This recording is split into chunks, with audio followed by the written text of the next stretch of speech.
Salut à tous, ici Benjamin Blanchard. Bienvenue sur ma chaîne où l'on explore ensemble le monde passionnant des technologies modernes. Si vous êtes intéressé par les dernières innovations et que vous voulez rester à jour sur ce qui change notre quotidien, pensez à vous abonner. Aujourd'hui, on va plonger dans un sujet incontournable des nouvelles tech. Prêts à découvrir? C'est parti. Bonjour à tous. Aujourd'hui, je vais vous parler d'une innovation qui pourrait bien révolutionner notre façon de regarder des films, un DVD holographique de 300 gigaoctets. Avec l'avènement de cette technologie, on peut se demander si les formats Blu-ray et HD-DVD ne sont pas déjà devenus obsolètes. Dans cette vidéo, je vais explorer les caractéristiques de ce nouveau support, ses avantages par rapport au format traditionnel, et ce que cela signifie pour l'avenir du divertissement à domicile. Restez avec moi pour découvrir si nous sommes à l'aube d'une nouvelle ère cinématographique. Les Blu-ray et HD-DVD déjà ringardisent? C'est ce qu'annonce Infase Technologies, une start-up américaine qui peaufine un DVD holographique, commercialise, si tout va bien, à la fin de 2006. Un disque optique stockant 300 gigaoctets, en attendant des modèles à 1600 gigaoctets, prononcé 1,6 téraoctets, voilà la promesse de la jeune société. Infase Technologies, allié à l'allemand Bayer Materialscience AG, producteur de polymères, et à l'américain Maxell, fabricant de supports magnétiques. Voilà 7 ans que les créateurs de cette start-up, issue des Bell Labs, travaillent sur l'archivage holographique, une vieille idée, consistant à enregistrer les données dans toute l'épaisseur d'un support et non pas sur sa surface comme sur les CD, DVD ou disques durs. Le gain en densité d'information est évident et gigantesque. Bien connu pour l'imagerie en relief, l'holographie utilise un faisceau lumineux dédouble, une partie servant de référence et l'autre partant éclairer le sujet, enregistrement, ou le support, lecture. À leur rencontre, les deux faisceaux forment un motif des interférences dépendant de l'objet éclairé. Un support sensible à la lumière enregistre ce motif. À la lecture, le rayon lumineux doit traverser ce support selon le même angle qu'à l'enregistrement. L'interférence avec le rayon de référence reste intacte, reproduit dans l'espace l'image de l'objet. 1 million de bits enregistrent simultanément. Comment enregistrer des informations avec ce principe?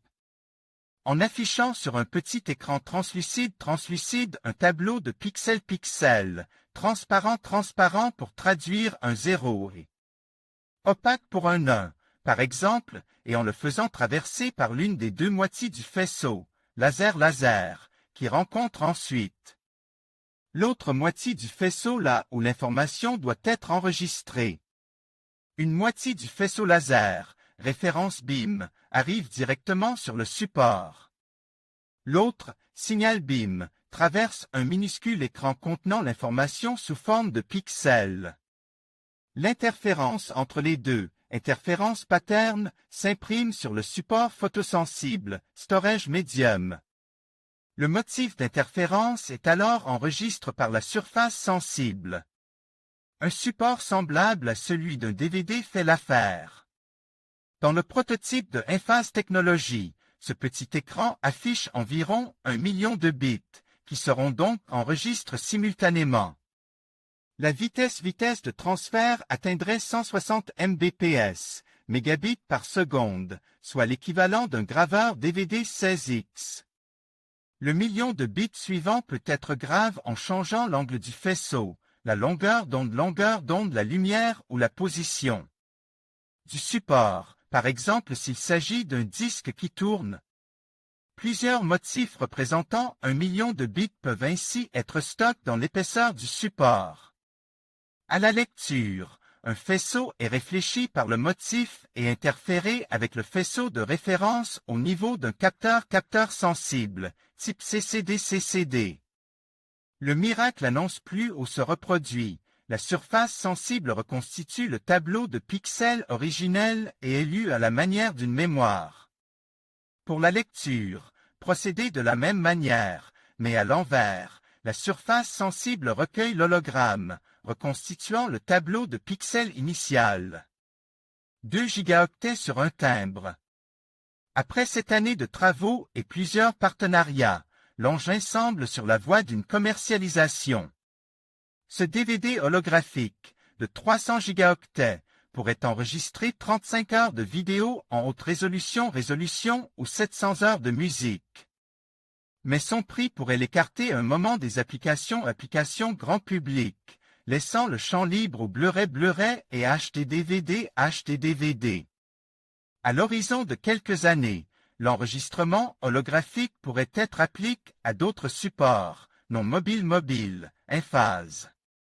Technologie annonce 2 gigaoctets sur la surface d'un timbre-poste et 20 sur celle d'une carte de crédit. En conclusion, avec l'émergence du DVD holographique de 300 gigaoctets, il est clair que les formats Blu-ray et HD-DVD commencent à paraître obsolètes. Cette avancée technologique promet non seulement une capacité de stockage impressionnante, mais aussi une qualité d'image et de son inégalée. Alors que l'industrie continue d'évoluer, il sera intéressant de voir comment ces nouveaux formats influenceront notre manière de consommer du contenu. Restez à l'affût des prochaines innovations qui pourraient redéfinir notre expérience audiovisuelle. Merci de nous avoir suivis et à bientôt pour de nouvelles découvertes.